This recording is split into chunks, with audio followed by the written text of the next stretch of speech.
Alright, so I'm going back.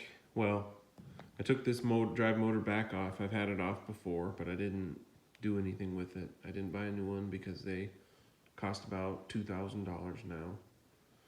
It's the ones that they don't have any bolts in here on a Bobcat 753. Mine's a 1994 model. If yours has bolts in here, you're probably lucky and you can get the pump for about 800 bucks, but this one costs 2,000 bucks. So I ordered a seal kit from Loader Parts Source. That's what it looks like. It was $140 instead of the seal kits for those other motors that are like 40 bucks or something. So I don't know why I got so unlucky with this motor with the 94 Bobcat 753. So these are 1/2 inch. You'll need like a 1/2 inch Allen head type impact socket. These are super tight.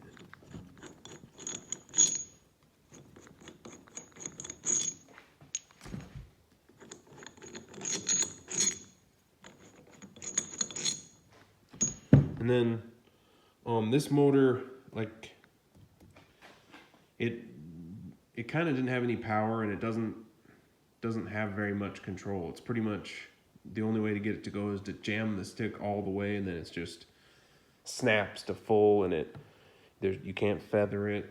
It's pretty much undrivable now, the way with this motor.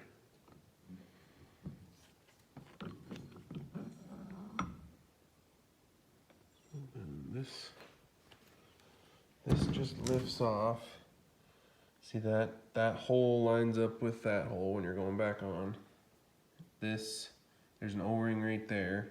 Like this isn't a how-to video because I don't know anything about this.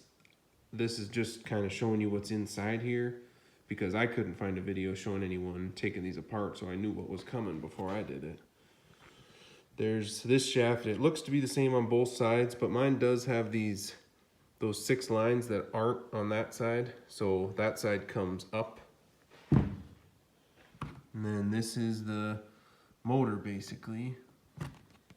That I didn't pull this part all the way out, but I don't think there's any O-rings or anything inside of it.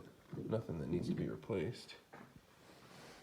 So this,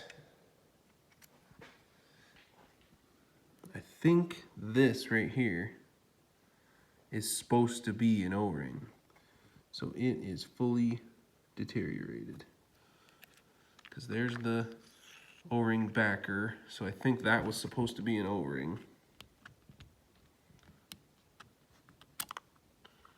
Yeah, because this O-ring is still basically intact.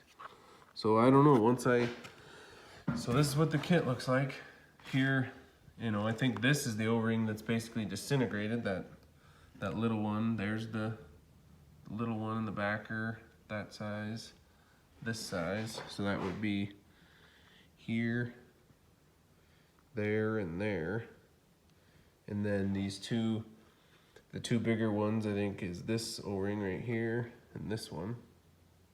And then that's all I've found so far. This little puck goes over a hole.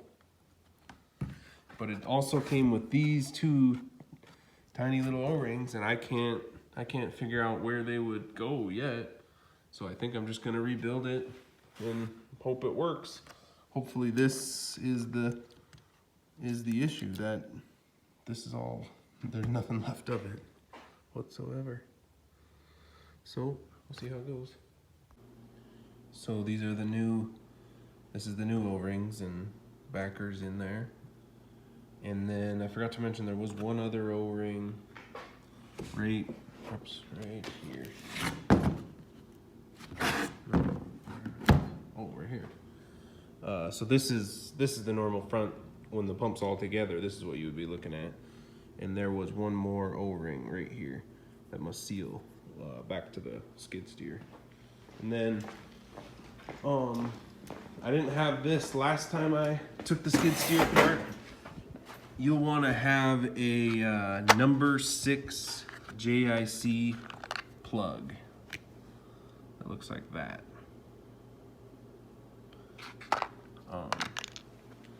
2 to put on your case drain plug right here, because if you don't plug that, your whole reservoir will just sit there and run out. And that's what happened to me last time, so now I got that plug, so now I can keep most of my fluid. I got it back together, got the pump back in, and I went and took it for a spin, and so far it seems like it's fixed, so I hope it stays that way. I hope it lasts. That wasn't too bad actually. So $140 to fix it rather than a new $2,000 motor, if it works, I hope. So far it seems awesome. Now, this was the bad side. Now I might have to put a seal kit in the other side because it seems bad now that this side's working so good. But yeah, I'll just throw the cover back on and hope it lasts.